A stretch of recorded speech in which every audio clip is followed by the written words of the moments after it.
The leaders of the G20 countries are at work this morning, trying to hammer out an agreement to rescue the global economy.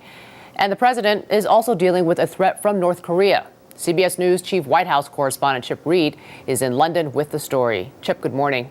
Well, good morning, Julie. This is the crucial day of the summit, the day that the G20 leaders try to hammer out a final agreement on responding to the global economic meltdown. And it is a day that will be a major test of President Obama's diplomatic skills.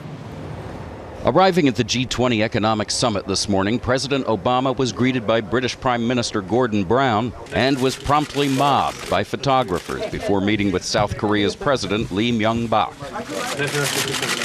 Obviously, we also have a great range of issues to discuss on defense, on peace and stability in the Korean Peninsula. There was no public mention of the tense standoff with North Korea over its controversial rocket launch expected in the coming days, but U.S. and Korean officials say the two leaders agreed there would be a stern response. The summit officially began with the traditional family photo of the G20 leaders kicking off a long day of tense negotiations on a coordinated response to the global economic meltdown. In a short break from high-stakes diplomacy, Wednesday evening, the President and First Lady had a private audience with Queen Elizabeth and husband, Prince Philip. After today's summit, the president will hold a press conference. Journalists from around the world are expected to attend. White House officials say they are confident the president will be able to declare success at this summit. Harry? Chip Reid live in London this morning. Thanks so much. Also in London is the anchor of the CBS Evening News, Katie Couric, who joins us this morning. Good morning, Katie. Hey, good morning, Harry. So this whole thing with North Korea, with the fueling of the rocket, them saying, well, it's just a satellite, everybody in the rest of the world feels like it's so much more than that. It really is more. This is more than just a little blip on the screen over there.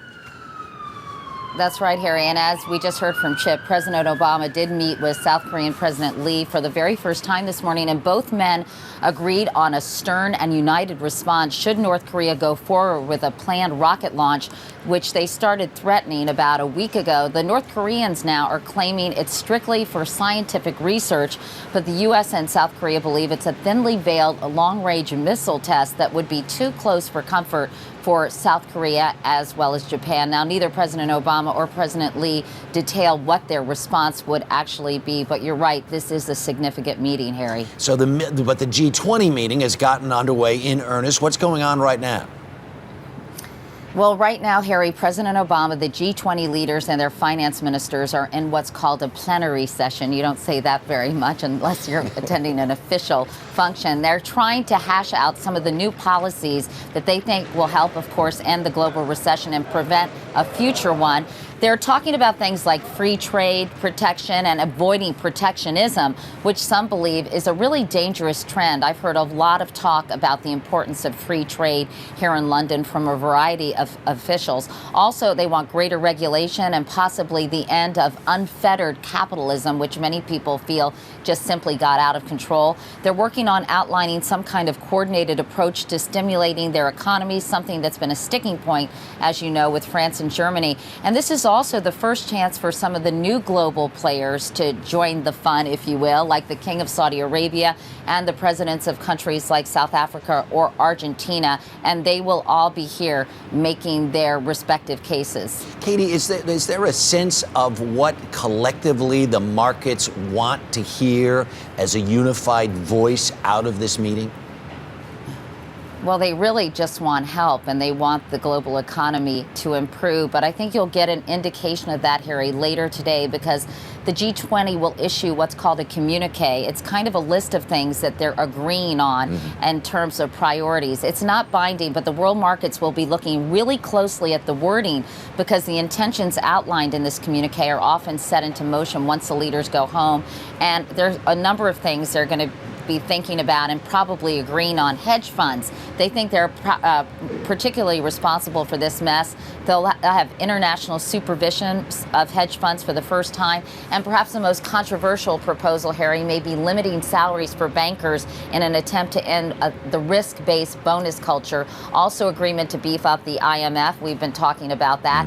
And GM Prime Minister Merkel and French President Sarkozy are also insisting on strong language, encouraging much stronger regulations, which would also target tax havens. By the way, Sarkozy has backed off his threat to walk off if he is not satisfied. And very quickly, I've got 20 seconds left. Very touchy. Yeah, here's the more important question. The president and Michelle Obama with the Queen yesterday. Yes, right. It's grabbed a lot of attention. They attended a reception, of course, at Buckingham Palace. Despite a head cold, the president was very energetic and relaxed. He presented the Queen with a video iPod, something she actually requested, loaded with classic show tunes like My Fair Lady and Camelot. Also, a songbook autographed by Richard Rodgers, the master himself. And I felt very old, Harry, when a lot of my colleagues here were saying, who is Richard Rodgers? Hello, we're going to have to sing show tunes together, you and I, in a minute. But the moment that was really noticed was when Mrs. Obama, as you mentioned earlier, placed her arm around Queen Elizabeth, who responded in kind. Now, touching, I guess initiating touching is a no-no, but Her Majesty seemed to welcome Mrs. Obama's overture, so people here are just eating it up. All right. Katie, thanks so much. We'll see you tonight on the Evening News.